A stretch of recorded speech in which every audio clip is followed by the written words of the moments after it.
I was finally going to see my family again after 5 long years of estrangement. The weight of anticipation hung heavy as I adjusted my tie, hoping this reunion would heal old wounds. Jessica squeezed my hand reassuringly as we approached my childhood home. I had high hopes introducing my girlfriend to my family would be the first step toward rebuilding what we had lost. Little did I know this reunion would become the catalyst for betrayal beyond my darkest imagination. Before I dive into my story, let me know where you are watching from, and hit that like and subscribe button if family drama stories resonate with you. My relationship with my family had always been complicated. Growing up in suburban Chicago, I struggled to meet the impossibly high standards set by my parents, Thomas and Diana Wright. They were obsessed with maintaining the perfect family image, especially on social media, where their profiles were filled with carefully curated photos of our happy family gatherings. The reality behind closed doors was entirely different. My older brother Brian was always the golden child, 4 years my senior. He followed our father's footsteps into corporate finance, married Amanda, a woman our parents adored, and purchased a house just 3 blocks from our parents. He checked every box on their list of accomplishments that defined success. I, however, was different. I questioned their values, challenged their perspectives, and ultimately chose a path they never understood. The breaking point came when I was 19 during my sophomore year of college. I had switched my major from business to computer engineering, causing my father to erupt in a rage during Thanksgiving dinner. His words still echo in my mind. No son of mine will waste his life playing with computers while his brother is building a real career. That night I packed my bags and left. For the next 5 years, contact was minimal. Obligatory birthday calls, and an occasional text message from my mother. My sister Sophia, 6 years younger than me, would secretly reach out, but even those communications were sparse, as she still lived at home under our parents' watchful eyes. I built my own life in Seattle, working as a software engineer for a promising startup. The pay was good, the work challenging, and for the first time I felt valued for my talents. 2 years ago at a tech conference I met Jessica Thompson. Brilliant, vibrant, with an infectious laugh that could light up any room. We connected instantly, and within months we were inseparable. Jessica knew about my estranged family but never pushed me to reconnect. Family is complicated, she would say. You will know when the time is right. That moment came unexpectedly when I received a wedding invitation from Sophia. She was getting married in 3 months, and despite everything wanted her big brother there. The invitation felt like an olive branch, not just from her, but possibly from my entire family. After days of contemplation, I called my mother for the first time in years. The conversation was awkward at first, filled with long pauses and superficial updates, but it ended with an invitation to a family dinner 2 weeks before the wedding. It would be nice to catch up before the ceremony, she said, her voice cautiously hopeful. And bring Jessica. We would love to meet her. Jessica was ecstatic about the invitation.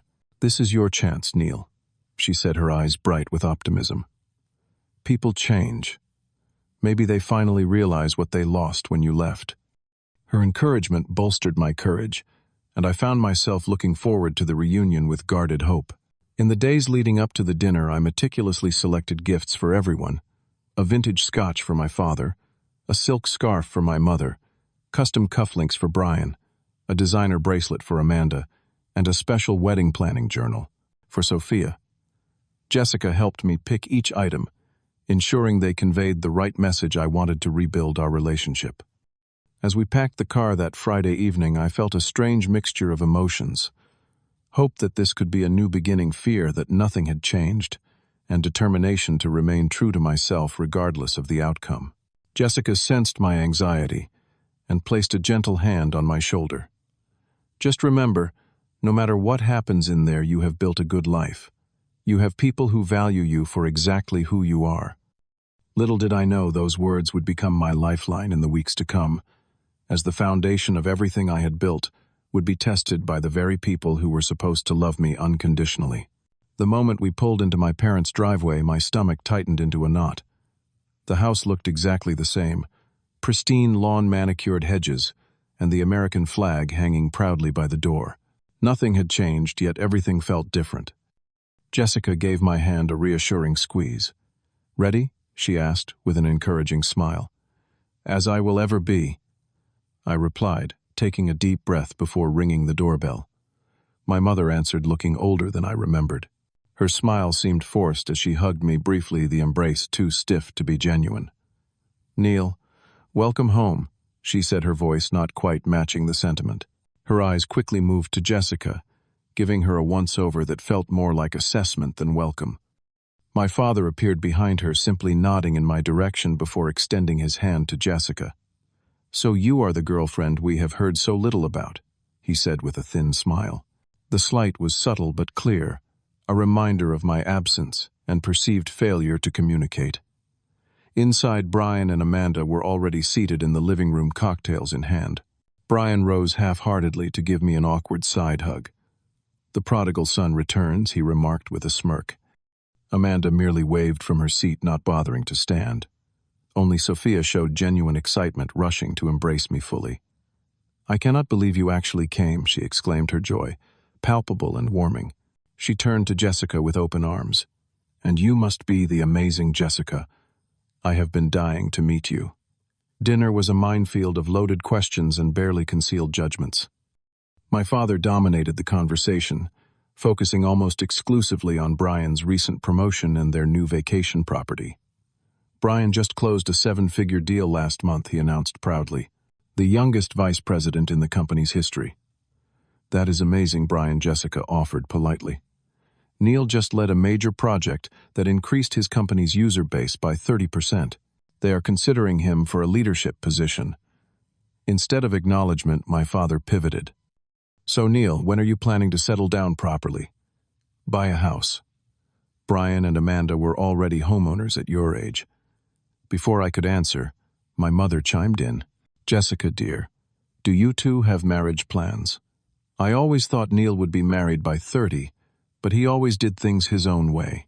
The questions continued through dessert. Pointed inquiries about my finances, my future, even my political views. Each response I gave seemed to disappoint them further. Amanda was particularly skillful at weaving in stories from my teenage years, carefully selected to paint me in the worst light. "Remember when Neil was suspended for hacking into the school system?" she said with feigned amusement. "Thomas and Diana were mortified. I did not hack anything, I clarified. I found a security flaw and reported it to the administration. They overreacted." "Always the rebel," Brian interjected. Meanwhile, some of us were busy earning scholarships and preparing for the future. I noticed Jessica growing increasingly uncomfortable as the night progressed. She maintained her composure, but I could see the confusion in her eyes as my family systematically undermined every aspect of my life and character. By the time we left, the tension was thick enough to cut with a knife. In the car, Jessica was uncharacteristically quiet. "I am sorry about that," I said once we were well away from the house. "They were worse than I expected. They seemed different from how you described them," she responded carefully. "Especially your brother and his wife. They talked about you like they barely knew you. That is because they do not want to know me." I sighed. The real me never fit their mold. Jessica nodded but said little else that night. I attributed her silence to processing the awkward evening, but looking back, I should have recognized it as the first sign that something had shifted. Over the next 2 weeks, subtle changes in Jessica's behavior began to emerge. She became increasingly distant, often lost in thought, and uncharacteristically secretive with her phone. Texts would arrive late at night, and she would take calls in another room, something she had never done before. "Everything okay?" I asked one evening after she stepped outside to take a call. "Just work," she replied too quickly. "The Johnson project is having some issues." But I knew her work schedule and there was no Johnson project. The lies, though small, were adding up. Then came the unexplained absences. Meetings that ran late, impromptu happy hours with colleagues I had never heard of, weekend errands that took hours longer than they should have. When I expressed concern, she accused me of being paranoid. The breaking point came when my coworker Tyler mentioned seeing Jessica at Rosario's, an upscale restaurant downtown. "Your girlfriend has expensive taste," he commented casually. "That place is like $200 a plate." "When was this?" I asked. trying to sound nonchalant. Tuesday lunch. She was with some tall guy in a suit. Business meeting Tuesday. When Jessica had told me she was having lunch with her girlfriend Rachel, the tall guy in a suit could only be Brian. My brother never wore anything else. That night I checked our shared credit card statement. There it was, a charge at Rosario's. But more concerning were multiple charges at coffee shops near my parents' neighborhood, a part of town Jessica had no reason to visit. When confronted, Jessica initially denied everything, but as I presented the evidence, her demeanor changed from defensive to accusatory. "Fine, yes, I met with your brother and Amanda," she admitted finally. "And your parents, too, several times. They reached out to me after the dinner. They were concerned about you, and honestly, after hearing everything, I am, too." "What are you talking about? What did they say?" Jessica's expression hardened in a way I had never seen before. "They told me about your history, Neil, the anger issues, the manipulative behavior, how you twisted stories to villainize your family when they were just trying to help you, how you abandoned them, not the other way around." "None of that is true," I said, stunned by the accusations. "You know me, Jessica. Have you ever seen me act that way? They said you are good at hiding it, that you are charming until you do not get your way." She took a step back. "Amanda showed me the messages you sent her years ago. The threats. What messages? I have barely spoken to Amanda our entire lives." But Jessica was already convinced. Whatever fabricated evidence my family had manufactured, perhaps doctored texts or emails, had successfully poisoned her against me. The woman who had loved me for 2 years now looked at me like I was a stranger, or worse, a threat. The next day, Jessica did not come home. A text message arrived at 9 p.m. "Staying with friends. Need space to think." By the weekend, half her clothes were gone, moved to a friend's apartment, according to another terse message. Desperate to understand what was happening, I drove to my parents' house unannounced. The driveway held an extra car, Jessica's blue sedan. My hands trembled as I rang the doorbell, unsure what I would face inside. My father answered, his expression darkening immediately. "Neil, this is not a good time." "Is Jessica here?" I asked, already knowing the answer. From inside, I heard my mother's voice. "Is that Neil? Do not let him in. Thomas, you need to leave," my father said firmly. "Not until I speak with Jessica and find out what lies you have been telling her." Brian appeared behind my father, placing a hand on his shoulder. "I will handle this, Dad." He stepped onto the porch, closing the door behind him. For a moment I saw something in his eyes I had never noticed before. Not just dislike, but a cold satisfaction. "Your girlfriend is inside." "Yes," he stated flatly. "She came to us because she finally sees you for who you really are." "What are you talking about? What have you told her?" "Nothing but the truth, little brother. About your jealousy issues, your need to control everyone around you. The real reason you cut us off, because we would not enable your delusions." "Delusions. You have been undermining me my entire life. You and Amanda deliberately sabotaged my relationship." Brian shook his head with exaggerated sadness. "See, always the victim, never taking responsibility. Jessica deserves better than that, and we are helping her see it." "Let me talk to her," I demanded. "She does not want to see you. She is afraid of how you will react." "Afraid? Jessica has never been afraid of me a day in her life." The door opened again, and Jessica stepped out, flanked by Amanda. The sight knocked the wind from me, seeing the woman I loved standing with the people who were destroying our relationship. "Neil, I think you should go," Jessica said, her voice unsteady. "Your family has told me everything. The angry outbursts, the controlling behavior, how you tried to isolate previous girlfriends from their families. None of that ever happened, Jessica. They are lying to you. Whatever they showed you was fabricated." Amanda placed a protective arm around Jessica's shoulders. "We have the receipts, Neil. The testimonials from your ex-girlfriends. The police report from the Taylor incident. There was no Taylor, no police report. They were creating an entire fictional history of abuse and violence, and somehow Jessica was believing every word." "Jessica, please," I pleaded. 2 years together. Have I ever even once given you reason to believe I could be violent or controlling? For a brief moment, doubt flickered across her face, but Amanda tightened her grip. That is exactly what abusers say, Jessica. Remember what the counselor told you. Counselor. They had taken her to some sort of therapy under false pretenses. I think you should leave, Jessica said finally.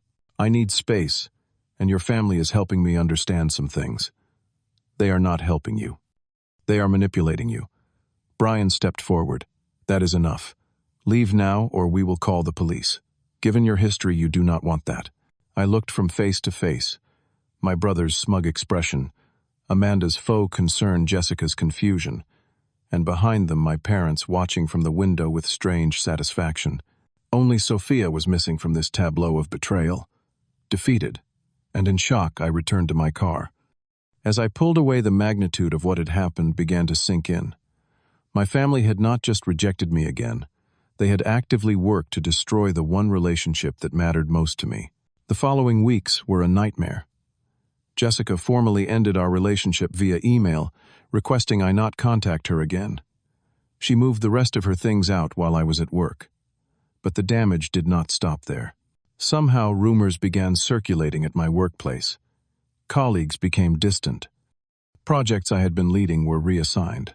During my performance review, my manager mentioned concerns about interpersonal issues that had been brought to his attention.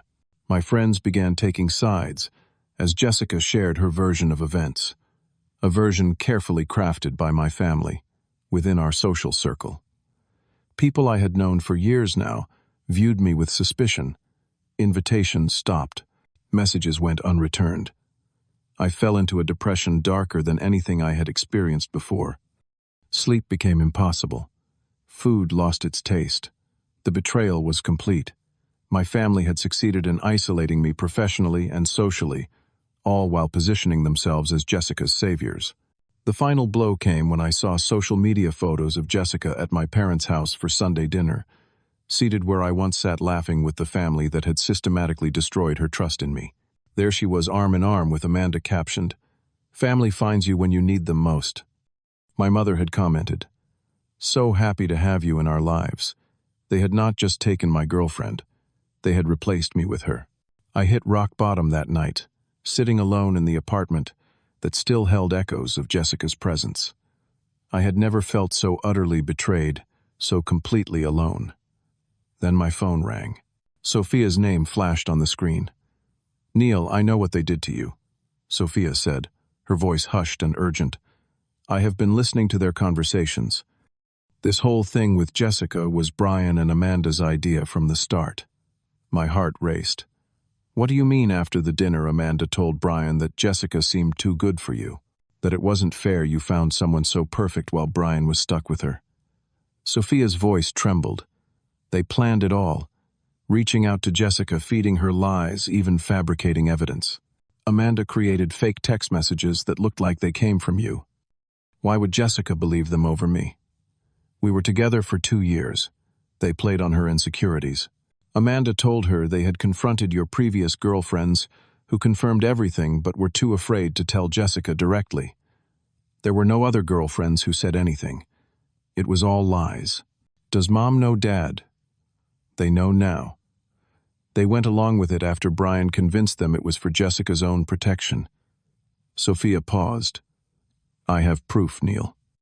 Screenshots of their text conversations planning the whole thing. Voice recordings from when they did not know I was home. For the first time in weeks, I felt something other than despair, a spark of determination. "Send them to me." The evidence Sophia provided was damning. Group texts between my family members discussing how to open Jessica's eyes. Voice recordings of Brian and Amanda laughing about how easily Jessica had been manipulated. A particularly chilling conversation where Amanda suggested specific lies to tell about my past. Instead of fueling more anger, these revelations gave me clarity. I would not stoop to their level of deception and manipulation. I would simply present the truth, methodically and irrefutably. First, I compiled my own evidence, text histories between Jessica and me, showing a healthy, supportive relationship. Emails from colleagues praising my teamwork and leadership. Character references from longtime friends who knew me before Jessica. Next, I reached out to Jessica directly, not to beg or accuse, but simply to request one meeting. Before you close the door completely, I ask for 30 minutes of your time. After that, whatever you decide, I will respect. To my surprise, she agreed. We met at a neutral coffee shop. I presented the evidence without commentary. Sophia's recordings, screenshots, and timeline of events, alongside evidence of who I actually was. I did not attack my family or demand she believe me. I simply laid out the facts. As Jessica listened to Amanda's voice, gleefully discussing how to manipulate her, tears filled her eyes. "Why would they do this?" she whispered. "Some people cannot stand to see others happy," I replied simply. Jessica's awakening was painful to witness. "I let them convince me to doubt everything I knew about you," she said, her voice breaking. "I am so sorry, Neil." While vindicated, I realized something important in that moment. The damage was done. Trust once shattered leaves permanent cracks. Jessica and I would never recapture what we had lost. I next addressed the workplace rumors. A simple email to my team and management, with documented evidence of my family's campaign, was enough to clear my name professionally. My manager was horrified at how I had been treated and offered both an apology and a promotion I had previously been denied. The hardest part was deciding how to handle my family. Ultimately, I chose not to engage in their game of destruction. I did not expose them publicly or seek revenge. Instead, I sent a single email to my parents, Brian and Amanda, with all the evidence attached. The message was simple. "I know what you did. Sophia knows too. I do not want or need your explanation or apology. Do not contact me again." The only response came from my father, a single line. "You have always been good at twisting the truth." Even faced with irrefutable evidence, they chose denial over accountability. Sophia, however, made her own decision. The day after my email, she moved out of our parents' house and cut contact with them until they acknowledged what they had done. Her loyalty gave me the one gift my family had tried to take: the knowledge that I was not alone. The months that followed were dedicated to healing. I focused first on my physical health, returning to regular running, preparing nutritious meals, and establishing consistent sleep patterns. The depression did not disappear overnight, but each day became incrementally easier. I threw myself into work, earning recognition for innovative solutions that eventually led to a significant promotion. The professional success was satisfying, but more meaningful was the rebuilding of my social connections. I was selective this time, investing in friendships with people who demonstrated integrity and authenticity. Sophia and I grew closer than ever. Having witnessed our family's true nature, she understood my past decisions in a way no one else could. We established a Sunday call tradition, supporting each other through the complex emotions of family estrangement. Jessica and I maintained limited contact. After her initial apology, she sent a more formal email, acknowledging how deeply she had been manipulated and expressing profound regret. While forgiveness came, eventually rekindling our relationship was not the right path for either of us. Some betrayals, even those born of manipulation, leave permanent marks. 6 months after the confrontation, I met Allison at a community volunteer event. Unlike the immediate spark with Jessica, my connection with Allison built gradually, founded on honest conversations and mutual respect. When I eventually shared my family history, her response was, "Everything I needed. Thank you for trusting me with your story." Allison understood something fundamental, that family is not determined by blood, but by the people who stand beside you in both triumph and hardship. She never pushed me to reconcile with my biological family, recognizing that sometimes the healthiest choice is to create distance from those who cause harm. The greatest lesson I learned through this ordeal was not about the capacity for betrayal, but about the strength found in authenticity. By remaining true to myself, refusing to engage in manipulation, even when victimized by it, I discovered an unshakable internal foundation. I also learned that forgiveness does not require reconciliation. I have forgiven my family, not for their benefit, but for my own peace. This forgiveness does not mean welcoming them back into my life. It means releasing the anger that once threatened to consume me. Today, I define family differently, as the community of people who validate, rather than undermine, who support rather than sabotage, who love without condition or agenda. In this definition, I am no longer estranged but richly blessed. Have you ever experienced betrayal from those who should have protected you? How did you rebuild trust afterward? Share your stories in the comments below. If this resonated with you, please like this video, subscribe to the channel, and share with someone who might need to hear that family is about love, not blood. Thank you for listening to my story. And remember, sometimes the family we choose brings more healing than the family we are born into.